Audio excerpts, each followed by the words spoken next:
Olá, exploradores, bem-vindos ao canal. Hoje eu tenho uma história de arrepiar a espinha para contar a vocês. Imagine-se em uma expedição de espeleologia, explorando uma caverna desconhecida e sombria, quando de repente você se depara com algo aterrorizante, algo além da compreensão humana. Preparem-se, apaguem as luzes, coloquem os fones de ouvido e entrem comigo nessa jornada sinistra. Originalmente éramos 9 pessoas programadas para a expedição de espeleologia, mas a lei de Murphy decretou que 2 do grupo tiveram que desistir por vários motivos. Foi decepcionante ter menos membros para compartilhar a experiência, mas por outro lado havia benefícios, menos problemas logísticos, mais espaço e assim por diante. Pessoalmente, isso não me afetou muito. Enquanto a maioria de nós éramos amigos próximos, eu não conhecia bem aqueles 2. Nosso ponto de encontro foi a entrada da gruta ao raiar do dia. Eu fui o primeiro a chegar, como de costume. Aqueles que me conheciam frequentemente comentavam sobre minha pontualidade. Lentamente, o resto do grupo chegou, estacionando seus carros e descarregando o equipamento que havíamos organizado entre nós. Como líder da expedição, eu carregava os suprimentos de emergência, kit de primeiros socorros, pistola sinalizadora, localizador GPS. Parecia bastante estranho levar uma pistola sinalizadora para um local subterrâneo, mas eu preferia ter e não precisar do que precisar e não ter. Nos reunimos na entrada da gruta. Estavam lá Felipe, Bruno, Camila, Renata, Vitor, Júlia e, claro, eu. Bruno e eu éramos espeleólogos experientes, enquanto o resto tinha níveis variados de habilidade. Moderado como Camila, Vitor e Renata, e fraco como Felipe e uma novata, Júlia. Normalmente eu era contra levar um novato para uma caverna inexplorada e em um grupo tão grande, mas ele prometeu obedecer a todas as ordens que eu desse e concordou em carregar o equipamento mais pesado nas partes seguras da trilha. A gruta se erguia diante de nós, escura e ameaçadora. Não era a primeira vez que me perguntava por que, segundo todos os registros geológicos locais disponíveis, era inexplorada. Talvez fosse pela localização isolada ou pelo fato de que até recentemente não havia como veículos acessarem-na através da floresta circundante. "Você tem certeza de que está tudo bem?" perguntou Júlia nervosa, mudando de pé para pé. Sua bravata anterior a havia abandonado. "Sim, você não pode mudar de ideia depois que entrarmos, então decida agora", eu disse friamente, virando-me sem esperar por uma resposta. Ela tomaria sua decisão sem mais intervenções minhas. O resto do grupo me seguiu e, após alguns momentos de aparente indecisão, Júlia apressou-se em entrar conosco. Logo, a escuridão nos engoliu por completo. Dentro da gruta, o espaço era maior do que parecia. A caverna se estendia para dentro por cerca de 200 metros e depois inclinava-se rapidamente para baixo. Como de costume, ordenei para os membros do grupo que formassem duplas, um sistema em que o grupo se dividia em pares e trios e eram responsáveis por permanecer juntos. Júlia e eu éramos parceiros, já que eu era o mais experiente e ela a menos. Não era tão divertido fazer espeleologia quando você tinha que cuidar de alguém, mas era um mal necessário. Além disso, ela aprendia rápido. Logo, a luz do sol da boca da caverna se desvanecia. "Sinalizadores todos", ordenei. Um a um, os membros da expedição acenderam os sinalizadores conforme as diretrizes locais. Cada membro carregava 2 pacotes de 30 sinalizadores portáteis. Pode parecer excessivo, mas os sinalizadores não eram muito fortes e forneciam luz apenas para a área imediata ao redor do usuário. Peguei um bastão luminoso da minha mochila e o prendi na rocha ao meu lado. Só eu carregava esses bastões, que eram bem mais fortes que os sinalizadores, capazes de durar até 12 horas, com a luz diminuindo após 8. Eu os usava para marcar nosso caminho de volta. Avançamos lentamente. Os sinalizadores portáteis duravam cerca de 15 minutos em média, e logo chegamos a uma borda. Ordenei ao grupo que parasse a 5 metros do precipício, onde o chão se nivelava. Como vocês podem ter notado, sou rigoroso com medidas de segurança, mas não sem razão. Eu não queria uma morte nas minhas mãos. "Júlia, acenda um sinalizador e jogue lá embaixo", disse, observando para ver como ela fazia. Júlia retirou um sinalizador da mochila e o acendeu, depois, sem se mover, jogou-o para frente na direção do buraco. Assenti em aprovação, ela não havia avançado além da linha de segurança de 5 metros. Avancei até o precipício e olhei para o abismo. Então eu vi.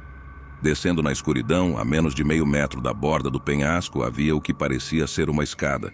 A luz do sinalizador deixava uma coisa bastante clara. Não era uma escada feita pelo homem, pelo menos não parecia ser. Parecia esculpida na rocha descendente, o que significava que o penhasco original se estendia mais para dentro da caverna. Os degraus eram irregulares e desiguais, mas eram aceitáveis. "O que é isso?" perguntou um dos membros do grupo atrás de mim. "Parece uma escada natural, de certa forma", respondi distraído. Retirei outro bastão luminoso da minha mochila e o plantei no topo das escadas. "Vamos descer." Descemos com cautela. As cavernas são notoriamente enganosas. À minha frente, a escuridão parecia mais espessa, quase palpável, como se meus pensamentos fossem reais. Os sinalizadores que segurávamos pareciam diminuir diante do abismo. Após cerca de 50 degraus, chegamos ao fundo. Foi quando ouvi o estalo. Parecia um tiro, alto e agudo. Girei no pé das escadas. Atrás de mim, Bruno estava caindo desajeitadamente pelos últimos degraus, vindo diretamente em minha direção. Desviei e ele se espatifou no chão, gemendo de dor. O resto do grupo correu em nossa direção, preocupado. Ao inspecionar o ferimento, ficou claro que seu tornozelo estava torcido em um ângulo antinatural, claramente quebrado. O rosto de Bruno perdeu a cor rapidamente. "Camila, Vitor, segurem-no pelos braços, com cuidado", eu disse quietamente, sem querer piorar a situação com pânico. Eles o levantaram devagar, o tornozelo dele balançando grotescamente abaixo. Algo brilhou sob a luz carmesim dos sinalizadores. Eu sabia que era osso. Peguei 2 pequenos bastões e uma faixa branca da minha mochila. "Isso vai doer", avisei. A cautela foi em vão. Bruno estava meio inconsciente. Peguei o tornozelo dele e torci. O estalo rendeu um grito agudo de Bruno, alto o suficiente para machucar meus ouvidos. Rapidamente, tentando não prolongar sua agonia, enrolei a faixa ao redor dos bastões que serviam como talas em cada lado da perna dele. O grito cessou, mas não porque a dor havia diminuído. Ele estava inconsciente. "Levem-no até a entrada da caverna e para o hospital. Se ele acordar, deem-lhe esses analgésicos", disse para os ajudantes. Camila e Vitor assentiram e começaram a escalada laboriosa até a superfície, segurando seu paciente inconsciente. "Não deveríamos ir com eles, quer dizer, o tornozelo dele..." Júlia começou, mas eu a interrompi. "Não, viemos até aqui e não vamos parar agora. Quero investigar esta caverna até o fim.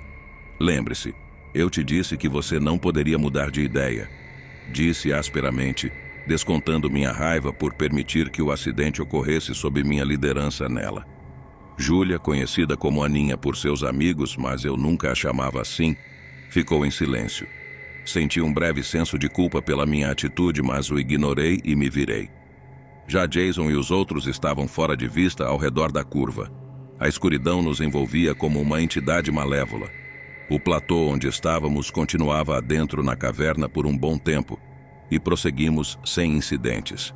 Marquei nosso progresso com os bastões luminosos em vários intervalos. Estranhamente, como os sinalizadores, eles emitiam menos luz quanto mais avançávamos. Isso começou a me incomodar e percebi que os outros também notaram. Alex e Samantha, que eram irmãos, ficaram alguns passos atrás de nós. Júlia, à minha direita, estava em silêncio. Finalmente, à medida que os sinalizadores diminuíam cada vez mais, vi algo na parede à minha direita. Chamei o grupo diminuído e quebrei um novo sinalizador para fornecer luz extra. Parecia uma espécie de escultura na parede. Estudei-a com cuidado. A cena mostrava algumas formas humanoides no chão, alguns arranhões vermelhos pareciam indicar ferimentos. Várias colunas ao redor delas subiam até o teto da caverna, mas isso não era o pior. Diante das pessoas das vítimas, corrigi-me, havia uma figura grande.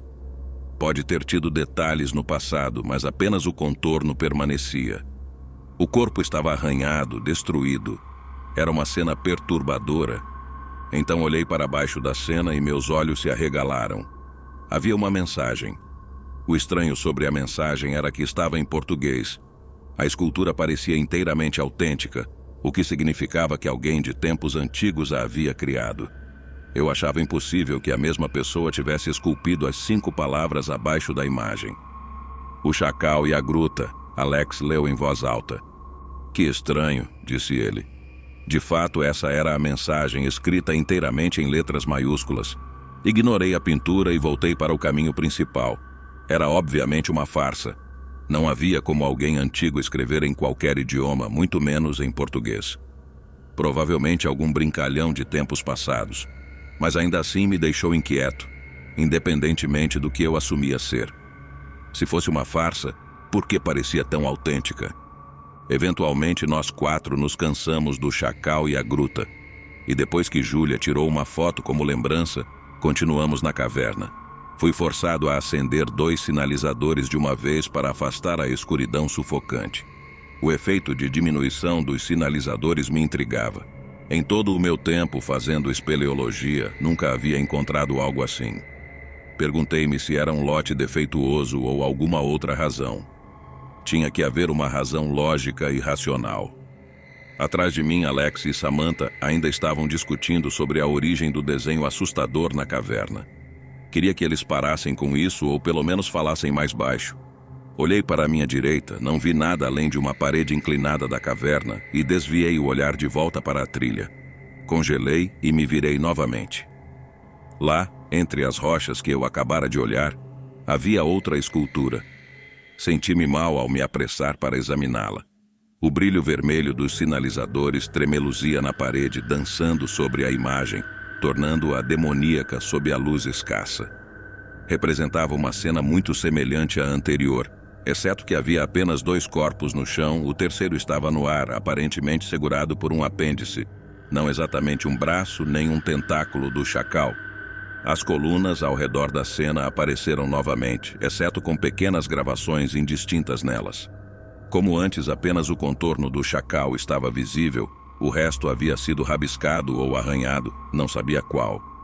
Abaixo dela havia outra mensagem de 5 palavras que li rapidamente e imediatamente desejei não ter lido. Volte, o chacal espera, dizia. Virei-me da escultura enquanto os outros se aproximavam para vê-la e tentei não entrar em pânico. O ar parecia fino e seco, muito parecido com o ar nos Andes, onde escalei alguns anos atrás e coisas terríveis aconteceram. O que explicava minha preferência por rochas subterrâneas em vez de aéreas. Mas isso é uma história para outro dia e outro momento. Ao meu redor a escuridão era espessa. Não conseguia mais ver sem a ajuda dos sinalizadores. De repente, irracionalmente, soube que se permanecesse neste labirinto subterrâneo por muito mais tempo, perderia minha sanidade. Mas isso era a mente de um homem irracional falando. Encostei-me na parede oposta, respirando profunda e lentamente para regular meu coração acelerado. Pontos dançaram na frente dos meus olhos momentaneamente enquanto eu oxigenava meu sangue rapidamente. Lentamente o pânico foi substituído por uma sensação de calma. Não me descontrolava com frequência, mas quando isso acontecia tendia a ficar à beira da histeria. Respirando fundo uma última vez, endireitei-me e olhei ao redor. Foi então que percebi que Júlia havia sumido. Levantei-me devagar, escaneando a passagem em busca de qualquer sinal de Júlia. Samantha e Alex ainda estavam discutindo sobre o desenho na caverna. Eles eram tipicamente argumentativos como gêmeos idênticos. Quando Alex respirou fundo para continuar sua opinião, interpus-me entre eles, levantando as mãos em sinal de paz. Alguém de vocês viu Júlia? Ela sumiu, disse, afastando-me depois que vi que eles haviam parado de brigar e escutado o que eu dissera. Não, disseram em uníssono. Suspirei, frustrado, e olhei ao redor da caverna. Não havia traço de Júlia em lugar algum. Ela não poderia ter ido muito longe, não com aquela mochila enorme que está carregando. Alex disse razoavelmente, provavelmente percebendo o pânico que eu sentia. Toda a expedição teve problemas desde o início. Primeiro as desistências, depois Bruno e agora isso. Era como se estivéssemos amaldiçoados ou alguma outra besteira supersticiosa. Eu era um cético nato e me orgulhava disso. Ela só poderia ter ido para a frente ou para trás, Samantha disse, caminhando até a beira da luz e olhando ao redor. Devemos nos separar. Não, disse resoluto. Não vamos nos separar sob nenhuma circunstância. Se Júlia foi para trás, eventualmente ela sairá da caverna sozinha. Então vamos seguir em frente e esperar que aquela idiota não tenha feito nada imprudente. Interpus asperamente, virando-me e avançando na escuridão. Após um olhar compartilhado, cujo significado era indecifrável para mim, eles me seguiram. À medida que progredíamos, senti que o caminho se inclinava para baixo. Era uma inclinação marginal, indetectável a olho nu, mas sentia-me empurrando mais forte contra a rocha a cada passo, graças à gravidade adicional da descida. Isso não me preocupava, formações naturais eram comuns. Continuamos ainda mais fundo na caverna, chamando o nome de Júlia à medida que avançávamos. Então eu vi. Estava à direita como os outros. Era claro outra escultura. Senti-me mal ao examiná-la. O chacal havia crescido de tamanho novamente. O apêndice híbrido de tentáculo estava mais curto, como se a criatura tivesse recuado. O corpo anteriormente segurado estava ominosamente ausente da cena. Tentei não pensar no que havia acontecido com ele. As colunas com inscrições também apareceram como antes. Antes, o chacal tinha a maioria dos detalhes apagados, tornando-o pouco mais que um contorno. No entanto, havia detalhes na borda da criatura desta vez. Sabia que as linhas curtas representavam pele, aparentemente rachada e coriácea. Então li a mensagem. Era novamente composta por 5 palavras, e meus olhos se arregalaram em um flash de choque e medo. Esta é sua última chance, dizia.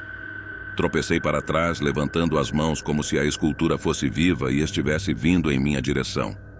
Quando bati na parede oposta, vi Alex e Samantha se aproximarem para estudar a escultura. Pareciam indiferentes à mensagem ameaçadora, como eu havia sido. Ofeguei, sem fôlego pelo impacto repentino da parede contra mim. Tentei limpar minha mente, cortar a mistura de pânico e medo que agora sentia ao ler a escultura, que eu não achava mais ser obra de brincalhões. Virei-me para a esquerda na esperança de ver Júlia. Em vez disso, vi um portal. Parecia ser um arco de pedra esculpido em granito negro. Seguia o contorno da caverna precisamente, criando um efeito estranho. Esculturas de várias coisas, símbolos, letras e figuras cobriam o portal, que parecia ser sem emendas, sem junção ou corte. Aproximei-me quase involuntariamente, sentindo meu coração subir à garganta enquanto olhava para o chão imediatamente atrás do portal e além. As paredes, o chão e o teto da caverna, a partir do portal, estavam cobertos por um pó branco fino. Alex e Samantha se juntaram a mim à beira do portal. Estávamos em silêncio, estudando-o. Olhei para o topo e vi mais uma mensagem de 5 palavras esculpida ali. O portal para o chacal, dizia a mensagem. Que se dane, pensei. Então ouvi o grito, era Júlia. Temos que chegar até ela, Alex gritou virando-se para mim. Com cada fibra do meu corpo resistia a atravessar o portal. Sabia que, se o fizéssemos, coisas terríveis aconteceriam. Se eu atravessasse, sabia que mais cedo ou mais tarde encontraria o chacal. Mas eu precisava saber sobre Júlia, as esculturas, tudo. Então, com um suspiro profundo e tentando firmar minhas mãos, fiz minha escolha. Juntos atravessamos o portal em direção a Júlia e à criatura sombria além. A primeira mudança que notei foi o chão. O pó branco fino cobria toda a caverna, além do portal. Não sabia sua origem. Não parecia ser de nenhum tipo de mineral ou rocha que eu já havia encontrado. Era estranho, mas dado o restante da caverna, isso parecia quase normal. A escuridão ficava progressivamente mais espessa à medida que avançávamos. Notei que estávamos ficando sem sinalizadores, cerca de 20 cada um. Era um problema, mas não o que mais me preocupava, considerando a situação atual. Júlia não havia feito nenhum som além do grito original, o que me preocupava muito mais do que se ela tivesse continuado gritando. Poderia haver uma razão lógica para ela não estar gritando. Talvez ela tenha corrido mais para dentro da caverna, talvez estivesse conservando a voz, pensei. Mas estava inventando respostas improváveis para encobrir meu medo. Meu verdadeiro pensamento surgiu involuntariamente na minha mente. E se o que a fez gritar a impediu de fazer isso de novo? Senti-me mal. À nossa frente, a menos de 100 metros do portal, havia uma encruzilhada, a primeira bifurcação no caminho até então linear. Agradeci a ausência de caminhos divergentes até agora, pois isso significava que não tínhamos que dividir nosso grupo já reduzido. Aparecer agora, depois de tanta má sorte, parecia extraordinário. Nada nesta caverna amaldiçoada havia sido deixado ao acaso. Perdido em meus pensamentos sombrios, não notei o objeto à nossa frente até que Alex exclamou e correu em sua direção. Surpreso, olhei para cima. Alex bloqueava minha visão direta do objeto, mas eu sabia que era algo grande. Corri em direção a ele. Era a mochila de Júlia, rasgada e ensanguentada, coberta de sangue em padrões irregulares. Ao meu lado, Alex recuou, perdido em palavras. Algo a atacou, arrancou a mochila das costas dela com força incrível.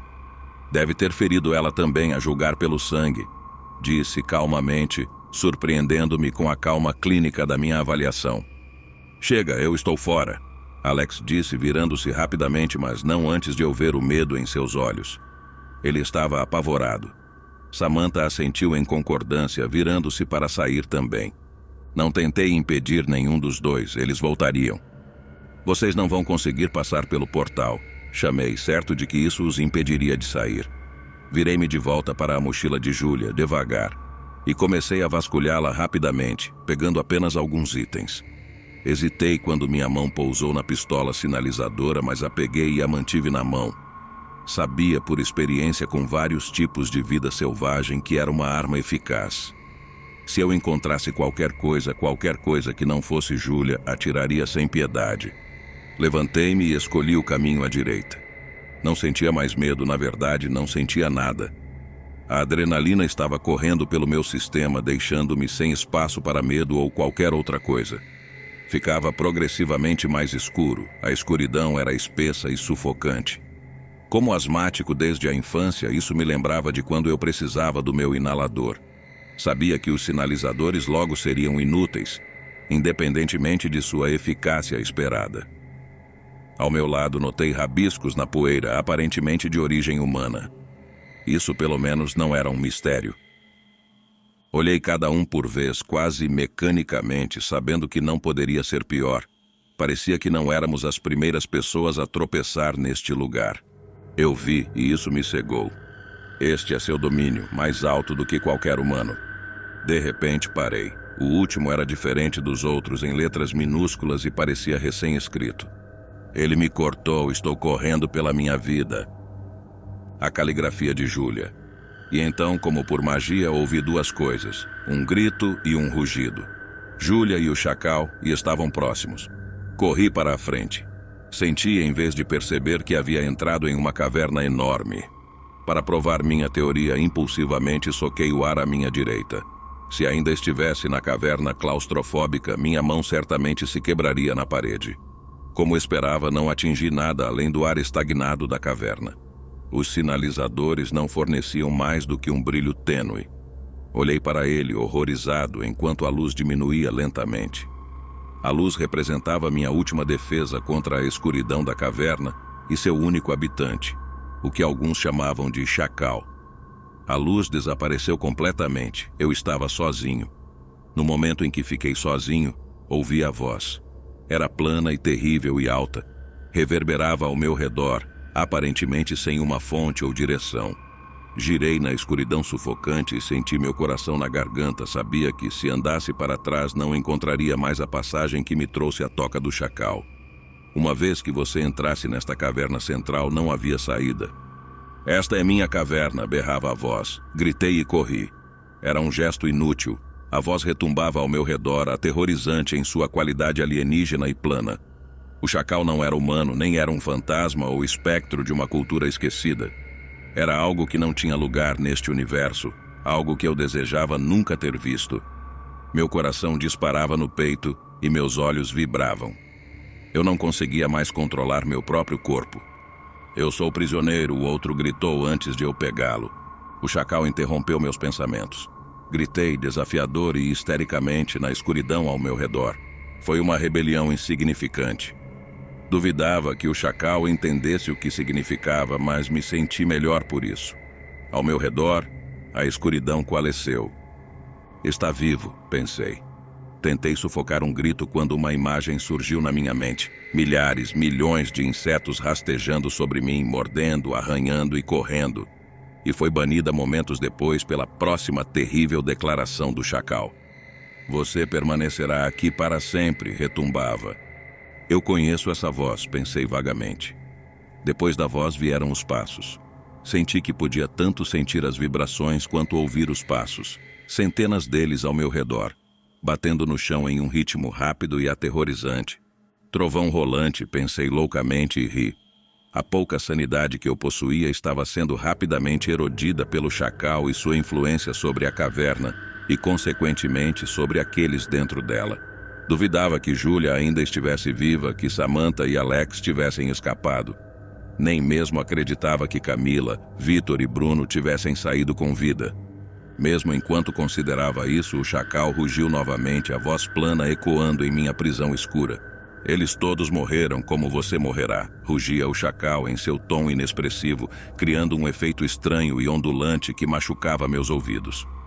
Minha garganta ardia pela falta de umidade, uma dor de cabeça latejava na minha cabeça e meus ouvidos pulsavam estranhamente no ritmo dos passos. Eu sou apenas trovão rolante, pensei e ri loucamente. Então considerei o que o chacal havia dito. Ele pode ler meus pensamentos. Não era uma ideia tão fantástica. O chacal só havia falado depois que eu pensava em algo. Coincidência? Acho que não. Considerei a conexão mental e uma ideia começou a se formar. Parei de correr e esvaziei minha mente, banindo as manipulações sensoriais que o chacal usava contra mim. Os passos ao meu redor intensificaram-se, mas não ouvi nada enquanto fechava meus sentidos e abria minha mente. Então, exposto, sem o manto dos meus pensamentos apavorados, senti-o. A mente do chacal. Era uma coisa colossal e alienígena, como uma estrutura gigantesca demais para a mente humana compreender. Ele me esmagaria, engoliria minha mente inteira e me deixaria um trapo louco se eu pensasse demais sobre ele. Não era natural, muito menos humano. Pensamentos e ideias pareciam ser construídos de uma maneira incompreensível para a mente humana. Em uma palavra, a presença do chacal era sombria. Senti sua presença me envolver, preparei-me e armei a armadilha. Imediatamente antes que a criatura pudesse recuar, pensei em luz, uma supernova ofuscante, mais luz do que qualquer humano já havia testemunhado, um brilho intenso de luz. Deixei a imagem mental se expandir na minha mente sobre a presença colossal do chacal. Adivinhei que uma criatura que nunca tinha visto luz, ou que passara tanto tempo no subsolo, banhada na escuridão que controlava, tal luz, mesmo como uma imagem, faria um dano tremendo. Eu estava certo. No instante em que a imagem da supernova tocou a presença do chacal, um grito tremendo encheu a caverna, sobrepondo-se imediatamente a todos os passos fantasmagóricos que tanto me atormentaram. Sorri selvagemente, apesar da dor causada pelo grito agudo, pelo menos soava vagamente humano. Era empoderador saber que eu havia ferido o chacal, provavelmente gravemente. Ouvi ruídos ao meu redor e abri os olhos. Impossivelmente, a escuridão estava recuando ao meu redor. Girei na escuridão em retirada e, ao me mover, olhei ao redor. Estava em uma câmara enorme que se estendia muito ao longe. Vi colunas e pilares e esculturas e percebi que esta era realmente a toca de alimentação do chacal. A mesma que havia sido o tema das pinturas ominosas na caverna. Não tive tempo de considerar isso, pois a escuridão final recuava. A caverna estava iluminada por luzes que não tinham fonte, minha luz mental, pensei. Expôs seu único ocupante e seu escravo. Assim que a luz revelou tudo, vi-os, Júlia e o chacal. Eu nunca poderia descrever verdadeiramente a criatura diante de mim. Não porque eu não soubesse como articular, mas porque simplesmente não conseguia compreendê-la. Era como se eu estivesse vendo-o pela periferia da minha visão, borrado e suave. Fraco, porque não tinha ângulos ou bordas nítidas, não importa o quanto eu olhasse ou o quanto eu encarasse. O chacal permanecia escondido para mim, uma forma indistinta oculta sob um véu de irrealidade. As pinturas, esculturas ou qualquer adjetivo que eu usasse eram mais verdadeiras do que eu havia pensado, mesmo depois de descobrir que o chacal era real. Descreviam um chacal indefinido e assim ele era. Sim, eu sabia exatamente o que era, indistinto. Júlia, no entanto, não era. Olhei para ela horrorizado. Seu corpo estava coberto de sangue, carne e outros materiais menos identificáveis. Eu podia contar pelo menos 8 feridas visíveis e mais linhas vermelhas que não conseguia distinguir do sangue que saturava seu corpo. Um ferimento enorme atravessava seu estômago. Sangue escorria de vários cortes nos braços e pernas. Ela provavelmente estava morta, certamente inconsciente, mas isso não era o pior. Todo o seu ouvido direito havia sido arrancado da cabeça. O vômito subiu pela minha garganta enquanto eu olhava para seu corpo prostrado, horrorizado. O chacal havia feito isso a ela. Enquanto pensava na criatura diante de mim, percebi que a caverna ao meu redor estava silenciosa. O grito do chacal, tão alto no começo, havia sido interrompido instantaneamente alguns momentos antes, diferente do declínio gradual que é característico dos humanos. Novamente, ele não é e nunca foi algo próximo a um humano. Apostaria todas as minhas posses que não tem semelhança com qualquer criatura deste mundo. Não consigo nem começar a considerar sua verdadeira forma. Mesmo enquanto observava, a situação piorou infinitamente. Júlia começou a se mover pelo ar. Eu nem havia percebido que ela estava suspensa, tão cativado estava pelo estado de seu corpo. Lentamente, sem vacilar na velocidade, Júlia começou a recuar em direção à forma indistinta que representava o chacal. Pensei nas esculturas com horror. Com cada sacrifício ele ganha forma e, assim, um maior domínio neste mundo. Queria correr e arrancá-la das garras do chacal, mas chegar perto da criatura significaria um fim indescritível, um que eu já teria enfrentado se não tivesse ferido a criatura com a supernova mental. De repente, Júlia parou de se mover a poucos metros do chacal. Percebi com choque como o chacal havia se comunicado antes, através de Júlia. Agora eu entendia por que reconheci aquela voz, mesmo distorcida como estava. A boca de Júlia se abriu e dela rugiu o chacal. Você sofrerá por usar a luz contra mim, sofrerá como ela sofreu. Rugia a grotesca fusão de Júlia e o chacal. Evidentemente só conhecia a luz que o feriu como a luz. Não importava. O importante era que ele havia sido ferido e gravemente. Examinei minha mente, não havia traço da presença do chacal. Aparentemente, a parte dele que se manifestava fisicamente na escuridão havia sido destruída ou banida pelo meu contra-ataque mental. Mesmo se eu morrer aqui, criatura, farei o possível para te levar comigo, respondi bravamente. O medo avassalador que me havia paralisado mental e fisicamente estava agora ausente. Eu podia ver o chacal, independentemente de quanto eu pudesse compreendê-lo, muito do terror que sentia diante dele se fora. Assim como a escuridão, a voz era menos intimidante agora que tinha uma fonte definitiva. A voz falou novamente. Consumi muitos, esta é a última, estarei livre da minha prisão, berrava o chacal puxando Júlia em sua direção. Não, sussurrei. Corri em direção a eles, não importava o custo, mesmo que fosse minha vida ou minha sanidade, eu não podia permitir que o chacal consumisse Júlia e escapasse. Tal criatura causaria uma destruição inimaginável na superfície. Tirei um pedaço de equipamento prateado, a última coisa que peguei da mochila de Júlia. A pistola sinalizadora. Quando o chacal e Júlia se juntaram, eu apontei e disparei. O mundo explodiu ao meu redor. O som da pistola sinalizadora disparando ecoou pela caverna. Uma explosão de luz ofuscante inundando tudo. A criatura soltou um grito estridente, uma cacofonia de dor e raiva que reverberou nas paredes da caverna. A luz da pistola sinalizadora iluminou a câmara, revelando os contornos grotescos do chacal em detalhes assustadores. A criatura, ainda envolta em sombras indistintas, começou a se contorcer e se retrair, como se estivesse sendo queimada pela luz intensa. Júlia caiu no chão com um baque surdo. Corri até ela, meu coração martelando no peito, e me ajoelhei ao seu lado. Verifiquei seu pulso, fraco, mas presente. Ela estava viva, mas gravemente ferida. O sangue ainda fluía de suas feridas, criando uma poça ao nosso redor. A criatura continuava a gritar e se debater, e a luz da pistola sinalizadora começou a diminuir. Eu sabia que não tínhamos muito tempo antes que a escuridão voltasse a dominar. Peguei Júlia nos braços, tentando ignorar o peso da responsabilidade que sentia. Eu precisava tirá-la dali.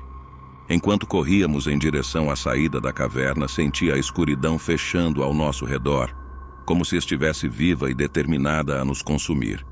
A luz da pistola sinalizadora diminuía cada vez mais, e a presença do chacal parecia crescer. Sua raiva e dor transformando-se em uma força palpável que quase me esmagava. Chegamos à bifurcação e, sem hesitar, segui o caminho que nos levaria de volta ao portal. A cada passo, o peso de Júlia parecia aumentar, e meu corpo exausto gritava por descanso. Mas eu não podia parar. Se parássemos, o chacal nos alcançaria e não haveria segunda chance. A luz finalmente se apagou, mergulhando-nos em uma escuridão total. Senti um desespero avassalador, mas então lembrei dos bastões luminosos que eu havia usado para marcar o caminho. Tateando no escuro, encontrei um dos bastões e o acendi. A luz era fraca, mas suficiente para nos guiar. Finalmente o portal apareceu à nossa frente, uma abertura negra cercada por aquelas esculturas perturbadoras. Sem olhar para trás, atravessei o portal com Júlia nos braços. A escuridão da caverna parecia hesitar na borda do portal, como se uma barreira invisível a impedisse de nos seguir. Respirei aliviado, mas sabia que ainda não estávamos seguros. Precisávamos sair da caverna e encontrar ajuda para Júlia. Continuei a caminhar, guiado pelos bastões luminosos que havia deixado para trás. Cada passo era uma luta contra a exaustão, mas a determinação de salvar Júlia me impulsionava. Após o que pareceu uma eternidade, finalmente avistei a luz do sol à distância. O brilho fraco da manhã se infiltrava na caverna, um farol de esperança. Com um último esforço, saímos da caverna e caímos no chão, ofegantes e exaustos. O ar fresco e a luz do dia eram um alívio bem-vindo. Verifiquei Júlia novamente. Ela ainda estava inconsciente, mas viva. Peguei meu celular, que milagrosamente ainda tinha bateria, e liguei para os serviços de emergência, explicando nossa localização e a gravidade da situação. Enquanto esperávamos pela chegada do resgate, olhei para a entrada da caverna. A escuridão parecia se encolher, quase como se estivesse furiosa por ter sido derrotada. Mas por enquanto estávamos seguros. O chacal não nos havia alcançado. Quando os paramédicos chegaram, levei Júlia até eles, explicando rapidamente o que havia acontecido. Ela foi levada para o hospital e eu segui logo atrás, sabendo que a jornada para a recuperação seria longa, mas pelo menos estávamos vivos. Se você gostou dessa história e quer ouvir mais contos assustadores como este, não se esqueça de deixar um like, se inscrever no canal e ativar o sininho para receber notificações dos próximos vídeos. Compartilhe com seus amigos que adoram um bom susto e deixe nos comentários o que você achou da história de hoje. E lembre-se, nem sempre a escuridão esconde só o que podemos ver. Até a próxima!